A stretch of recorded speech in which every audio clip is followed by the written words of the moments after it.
Olá, bom dia. Está no ar o Cabo Gi Comunidade deste domingo, 18 de agosto. Na edição de hoje nós vamos falar sobre como é possível aliar tecnologia à educação na sala de aula. Celulares e computadores já fazem parte do dia a dia de muitos alunos e professores. Mas fazer com que essas ferramentas de fato auxiliem o ensino e a produção de conhecimento em sala de aula não é tarefa fácil. Exige treinamento dos professores e bom senso dos alunos. Eu visitei uma escola estadual onde o uso consciente da tecnologia começa a dar bons resultados.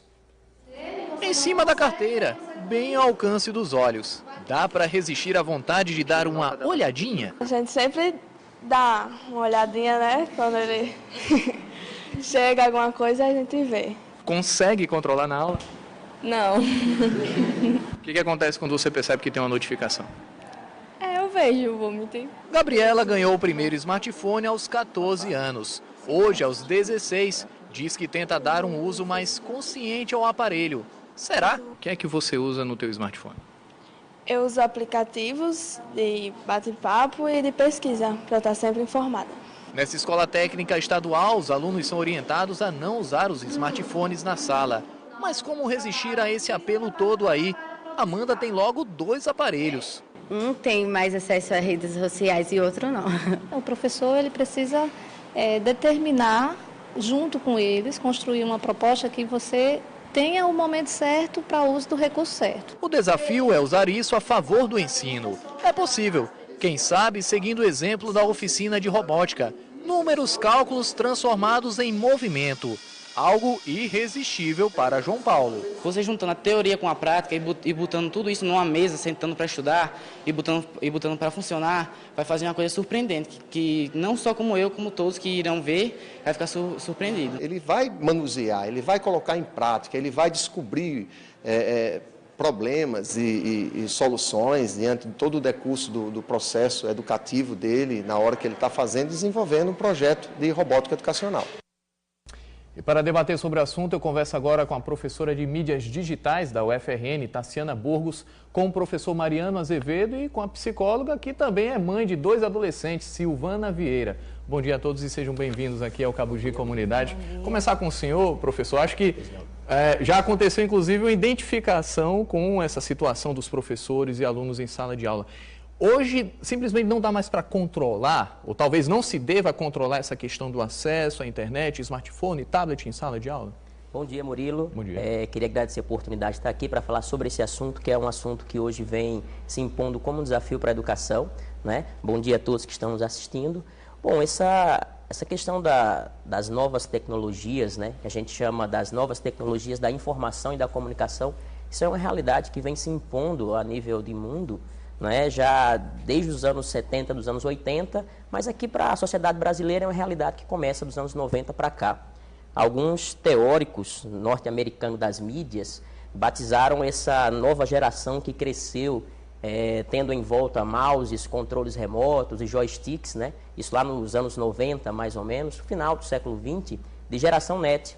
Hoje a gente pode, inclusive, acrescentar um pouco mais, que hoje a gente tem, além dos controles remotos, os joysticks dos videogames, os mouses, a gente tem também a tecnologia do touchscreen, né, que hoje está todo mundo vidrado, inclusive o VT mostrou um pouco disso, né, a disputa que existe hoje dentro da sala de aula. Disputa, né, de atenção, né? De atenção, exatamente. Como é que o professor mantém a atenção desse público que está com a janela para o mundo aberta ali dentro da sala de aula? Exatamente, né? O grande desafio da educação hoje é mesmo saber equilibrar, é saber encontrar um ponto, né, de equilíbrio entre o que o aluno deve aprender, né, com o papel do professor na sala de aula e como que esses aparelhos, né, esses meios de comunicação que fazem circular a informação devem ser aproveitados hoje educacionalmente, né? Há um grande desafio na sala de aula, e aí é o papel do professor, né? A gente está discutindo o papel do professor na sala de aula, de qual é o papel do professor hoje diante desse novo público.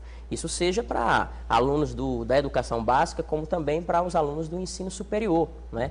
Na verdade, o professor ele tem que se colocar hoje como um coordenador do fluxo de informações. Agora, Tassiana, o desafio está colocado aí, e a gente trouxe na reportagem 2 exemplos. Algo que para a gente hoje é óbvio, mas talvez anos atrás não fosse, né? Levar robótica, cálculo, programação para a sala de aula para alunos que são adolescentes. É possível fazer isso hoje com conexão com a internet? Mídias digitais? É possível? Sim, nós temos que vislumbrar que todos esses dispositivos, celulares, smartphones, redes digitais, web, eles são um conjunto de aparatos, né, que estão à disposição para as ações de ensino-aprendizagem. Então, antes de tudo, se tocou bem na questão da formação, da carência de formação do docente, mas nós já temos várias ações bem-sucedidas em nível nacional, onde se tem primeiro a formação, para que em seguida sejam elencadas quais mídias, quais dispositivos e quais redes devem ser aplicadas em sala de aula. Não é qualquer coisa, não é uma rede social que eu posso simplesmente colocar em sala de aula, não é qualquer coisa. Não, aí eu destaco novamente, né, são ações de ensino-aprendizagem. Então, nós devemos observar que, tal qual como as ações analógicas que nós já fazemos há décadas, há séculos em sala de aula, elas devem ser planejadas, pensadas para um fim pedagógico, um fim de ensino-aprendizagem.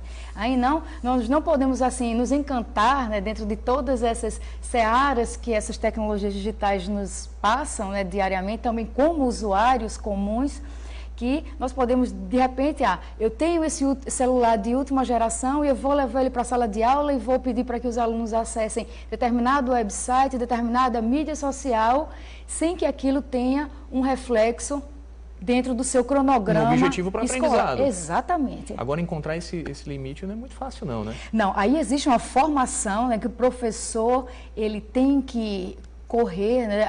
Existem algumas políticas públicas que estão trabalhando dentro dessa vertente, né, para essa capacitação, mas no Brasil, eu digo, infelizmente, nós temos ainda muito que caminhar. Parte de um esforço meio que particular de cada professor. Agora, Silvana, eu já passo para você agora apelando primeiro para o seu lado mãe, né? Filhos adolescentes, com certeza conectados, com certeza com smartphones nas mãos. O desafio é trazer para a sala de aula, ou talvez até para a rotina de aprendizado mesmo, o encanto que as redes sociais têm, por exemplo, que é essa conectividade, o que meu amigo está fazendo, o que meu primo está fazendo. Dá para fazer isso? Não? Ou não vai deixar o negócio meio chato? Não? Olha, acho que o desafio, como bem os professores falaram aí, está em você encontrar uma forma de mostrar essa aplicabilidade, né, desses instrumentos todos a partir de uma compreensão deles, porque sempre foi pouco sedutor, na verdade, essa relação do aluno com uma coisa muito estática que é a sala de aula. Infelizmente é assim. A Tassiana falou até uma palavra que acho que todo mundo acha antigo agora, analógico. Analógico, né? A gente pensa que é coisa de 100 anos atrás, mais ou menos isso, né? Isso. E aí o que acontece? Principalmente nessa fase de adolescência, pré-adolescência, o que é que eles querem? Eles querem se firmar, encontrar grupos, eles querem ser admirados. E como é que eu vou prestar atenção naquele assunto que o professor está dando, que é uma coisa um pouco distante da minha realidade, quando o meu aparelho está o tempo inteiro me chamando para me reafirmar, né? Para perguntar o que eu estou fazendo, o que é que eu sou. E aí vem um desafio que eu acho que sempre foi constante. Para me colocar numa tribo, num grupo. Num grupo, para me fazer pertencer a alguma coisa. Porque o que são essas mídias sociais? Sou eu me mostrar como eu quero. Né? E aí é uma possibilidade enorme. E na hora que o professor está lá na sala de aula e o assunto, por menor que seja o interesse, ele não consegue me seduzir, eu vou para o meu celular. E qualquer gesto, qualquer baixada de olhar, movimento na mão, eu já estou no mundo. Então, o desafio é esse em casa também. Os meus, assim, eu tenho uma menina com 12 e outro vai fazer 17 agora, e realmente é um desafio enorme. Né? Algumas medidas a gente toma em casa, mas inclusive para mim, porque eu também me vejo como sendo seduzida por essas mídias. Por exemplo, a gente tem algumas regras lá em casa de não se colocar telefone na mesa, hora das refeições, hora da refeição. Só que às vezes eu estou esperando uma resposta e o telefone acende a luz. Meu impulso é de atender ou de ver o que está acontecendo. É uma regra que até o adulto não consegue cumprir e o adolescente também não vai cumprir, né? Agora, professor Mariano, internet, conectividade é uma coisa que hoje parece sem limites, né? Isso preocupa o professor, porque sala de aula é organizar conhecimento, fazer esse conhecimento chegar ao entendimento, ser aceito pelo estudante, e também há limites, né? Como é que se lida com isso?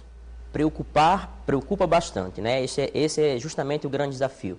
A partir do momento que a gente vive na sociedade da informação, a gente tem que ter um controle, como você bem falou, uma organização de todas essas informações que estão chegando em fluxo para os alunos e para o professor.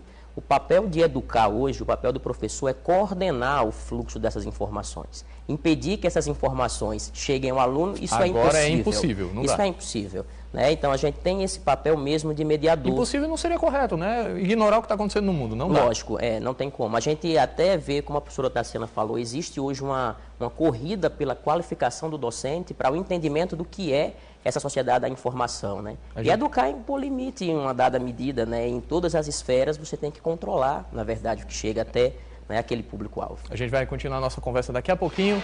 Rápido intervalo comercial aqui no Cabo G Comunidade, a gente volta já.